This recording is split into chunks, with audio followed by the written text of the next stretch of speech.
मंत्र वही जो गुरु देता है, ध्यान रखना। पढ़ के और जपना वो एक अलग चीज होती है, लेकिन जो गुरु परंपरा से सिद्ध होता चला रहा है, वो जब कान में मंत्र जाता है तो गुरु खुद पद्धति बताते हैं, ऐसे जपना। शास्त्रीय पद्धति से ऐसे लेके सिद्ध करना बहुत कठिन बात है। जो गुरु आचार्य परंपरा से मंत्र आता है वो सिद्ध मंत्र आता है, अमुक अमुक अमुक अमुक अमुक अमुक, वो सब सिद्धों के द्वारा है ना। उसका साक्षात्कार किए हुए महापुरुषों से जब मिलता है, फिर हमको तो थोड़ा सब, जैसे चिंगारी है, थोड़ा पूछ रखो, वो आग ज्वाला बन गई। अब चिंगारी पैदा करने के लिए अरण्य मंथन करना, तो ये जो मंत्र है सब सच्चिदानंद में, पर गुरु प्रदत्त मंत्र। जब आप निष्ठा से भगवत मार्ग में चलोगे तो सबसे पहले भगवान की कृपा होगी कि गुरु मिल जाएंगे। देखो, ध्रुव जी ने, जब उनकी माता ने खींच के, जा, अगर तुझे इस सिंहासन पर माँ पिता की गोद में बैठना है तो तपस्या कर और वरदान मांग। सुरुचि के गर्भ का बालक में, तू सुनीति के गर्भ से पैदा हुआ है, ध्रुव जी से कहा, भी माता के गर्भ, ऐसा नहीं। वो गए, वो माता जी बोले, माता जी इनका ठीक है, क्योंकि मुझे महाराज अब दासी भाव से भी नहीं देख रहे, यद्यप बड़ी महारानी वही है और सुरुचि नवीन, तो उन्होंने कहा महाराज जब ऐसा है तो उसका कहना भी ठीक है, बेटा यदि वास्तविक तुम पद प्राप्त करना चाहते हो तो भगवान की आराधना करो, ये सत्य वचन है, भगवान जो चाहोगे दे देंगे। चल पड़े 5 वर्ष के बालक, तो गुरु ना ढूंढना पड़ा, ना बुलाना पड़ा, ना चिंतन करना पड़ा। नगर से निकलते ही नारद जी मिल गए। कहाँ कहाँ ध्रुव, कहाँ जा रहे हो? बोले महाराज आपको पता होगा कि ऐसी ऐसी घटना घटी और अब मैं जाकर भगवान को रिझाऊंगा।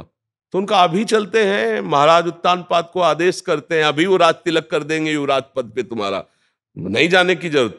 ध्रुव ने सोचा अभी कदम बढ़ाया तो युवराज पद मिलने की बात आ गई, अब तो रुकेंगे ही नहीं महाराज, अब तो निश्चित भजन कर ले जाएंगे। तो बोले वहां बहुत सिंह है, सर्प है, बिच्छू है, भय और प्रलोभन। उनका महाराज क्षत्रिय कुल में जन्म हुआ है, एक बार कदम बढ़ा दिया तो पीछे हटाएंगे नहीं, चाहे मृत्यु क्यों ना आ जाए। चेला पक्का, गुरुमंत्र उसी समय दे दिया, मांगना नहीं पड़ा, द्वादशाक्षर मंत्र गुरुमंत्र दिया और बोले जाओ। 6 महीने में भगवत साक्षात्कार कर लिया, क्योंकि सिद्ध मंत्र गुरु प्रदत्त है ना, बहुत जल्दी। तो मुझे लगता है गुरु का वर्ण करके उनके द्वारा दिए हुए मंत्र से फिर हमारा काम बहुत जल्दी बन जाए। मंत्र मूलम गुरु वाक्यम, गुरु के वचनों से निकला हुआ मंत्र। महर्षि आपने सत्संग में कृष्णाय वासुदेवाय वाला मंत्र बताया था, उसको किस विधि से जपा जाए फिर? ये तो प्रार्थना पुकार है, उसका जप का मतलब थोड़ी है। पुकार कैसे विधि से किया जाता है? आर्त भाव से। 20,000 राजाओं को बलि देने के लिए बंद किए हुए जरासंध, और समय नजदीक आ रहा है, पशुओं की तरह बलि दे देगा 20,000 राजाओं को। अब उनको एक ही बात केवल पता है कि भगवान बचा सकते हैं, तो किसी एक आदमी को सबने प्रार्थना करके कहा, द्वारिका में जाके एक बार भगवान से मेरी प्रार्थना कर दो। और वो आर्त भाव से सब यही पुकार रहे हैं, कृष्णाय वासुदेवाय हरये परमात्मने प्रणत क्लेश नाशाय। इसमें प्रधानता हृदय के आर्त भाव की, हे नाथ, हे कृष्ण, हे करुणामय, आप अपने शरणागतों के दुख को निवारण। भगवान गए,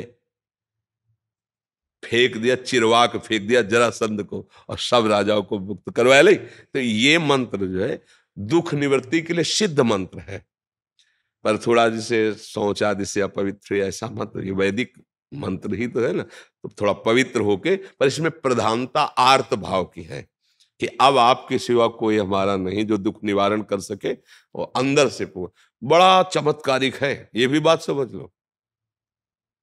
कृष्णाय वासुदेवाय हरे परमात्मने प्रणत क्लेश नाशाय, ये सिद्ध मंत्र है, ये भागवत का। निरंतर भगवान का स्मरण करो तो दुख निवृत्ति के लिए याचना नहीं करनी पड़ेगी। बात समझो, अगर आपको नहीं रहा जा रहा तो फिर आपको ये अनुभूत मंत्र है, ये ऐसा नहीं है कि व्यर्थ चला जाएगा, नहीं। तो इसलिए महर्षि इसमें एक प्रश्न था, आपके सत्संग के माध्यम से हमें सुनने को मिलता है कि सब संत भगवानों की अलग अलग निष्ठा होती है, तो जो कोई अगर वो आज्ञा ऐसे कर देते हैं जो हमारे गुरुदेव ने हमें कुछ अलग आज्ञा किया है, तो उस कंडीशन में हमें क्या करना चाहिए? देखो, आज्ञा पालन तो सिर्फ गुरु वाणी का होता है, सेवा हम किसी की भी कर सकते हैं। संत के आगे में जरूरत पड़ी तो पशु पक्षी की भी सेवा कर देंगे, जरूरत पड़ी तो किसी, इसका मतलब सेवा कर दिया तो उसके अधीन थोड़ी हो गए, उसकी आज्ञा का पालन थोड़ी करेंगे, समझ रहे हो ना।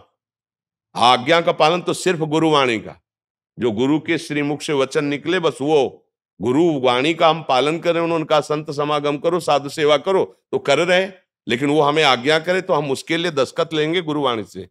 अगर गुरु की आज्ञा है और आपकी बात मिलती है गुरुवाणी से तो हम मान लेंगे, नहीं तो आप बोलते रहिए, हमने सुन लिया, प्रणाम कर दिया, चल दिए, हम उसको स्वीकार थोड़ी करेंगे। समझ रहे हो ना?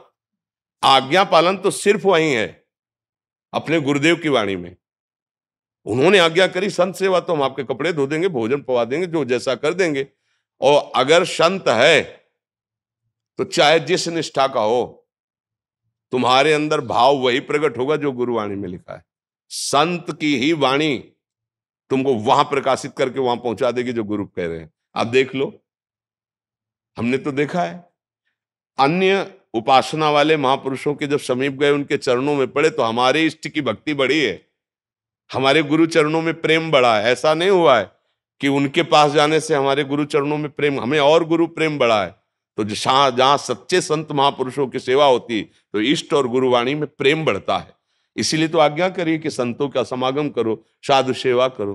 तो इसका मतलब नहीं कि अगर हमारी सिद्धांत पद्धति से विरुद्ध कोई आचरण करे तब तो फिर मानना ही नहीं है ना। हमारे केवल आज्ञा है, भूखा है तो भोजन दे दीजिए, जरूरत है तो शरीर सेवा कर दीजिए, वो भी ढूंढ के नहीं करना।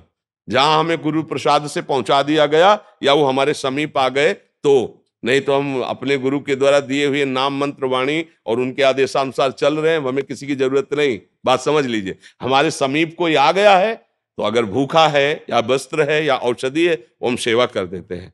और अगर आज्ञा कोई ऐसा करता है जो हमारे सिद्धांत के विपरीत है, हम सुनते ही नहीं। ऐसे सिद्धांत से चला जाता है। आज कुछ भक्तों ने आपके श्रीमुख से नाम चाहा। हम तो वृंदावनवासी, राधा उपासी, राधा राधा रटते, राधा वल्लभ श्री हरिवंश रटते। आपको जो गुरुदेव ने नाम दिया है, खूब नाम जप करो। ये बात समझ लीजिए कि सब साधन जितने हैं वो सब प्रभु के ही है, पर मन को जीतने का एकमात्र उपाय नाम जप है। जब तक आप नाम जप नहीं करेंगे तब तक मन की मनमानी बंद नहीं कर पाएंगे। आप गा लो, घंटा 2 घंटा जैसे कीर्तन भी करोगे ना, ये राजी रहेगा मन, पर ये मन बस में नहीं होगा। बस में होगा तब। अब देखो इसकी चाल, हलचल मचा देगा। थोड़ा शांत होइए, आंख खोल के या आंख बंद करके मंत्र में या नाम में लगिए, अंदर ही अंदर सुमिरन में आइए। और जहां सुमिरन में आएंगे तो देखना इसकी मार पड़नी शुरू हो जाएगी मन में। मन जलन पैदा कर देगा, भागने लगे, अब फंसा है। और जितना आप अंदर अंदर जप करेंगे उतना ही ये मन निर्मल होता जाएगा, आपके अधीन होता जाएगा। जब मन को परेशानी होती है तो हम लोग मन में तदात्म किए, इसलिए लगता है कि बस नाम जप मत करो, और चाहे जो कर लो। ढोलक बज रही, हारमोनियम बज रही, तबला बज रहा, नाच रहे, गा रहे, इसमें मन राजी हो जाएगा। लेकिन शांत बैठकर एकांत में गुरु चरणों को प्रणाम करके और फिर नाम में डूबना, ये बड़ा कठिन काम है। आप देख लो अंदर से, और यही मन को बहुत जल्दी निर्मल करता है। ऐसा नहीं, भगवान नाम कीर्तन, वाणी कीर्तन, ये सब बहुत मंगलमय है, लेकिन मन को अधीन करने के लिए एकमात्र उपाय है ना, अंदर ही अंदर सुमिरन करना, अंदर ही अंदर। तो जो नाम मिला है, जो मंत्र मिला है, खूब अंदर अंदर सुमिरन करो। सुमिरन से अंदर सब ठीक हो जाएगा। बढ़िया अंदर मन प्रसन्न है ना, तो बाहर से चाहे जितनी विपत्ति हो आप आनंदित। और अंदर से मन कलुषित है तो बाहर चाहे जितनी सुख सामग्री हो, आपको सुख अनुभव में नहीं आएगा। खूब सुमिरन करो, नाम सुमिरन करो जो गुरुदेव ने दिया है। हम तो वृंदावनवासी, हम तो राधा राधा राधा राधा रटते, राधा वल्लभ श्री हरिवंश रटते। आप लोग देख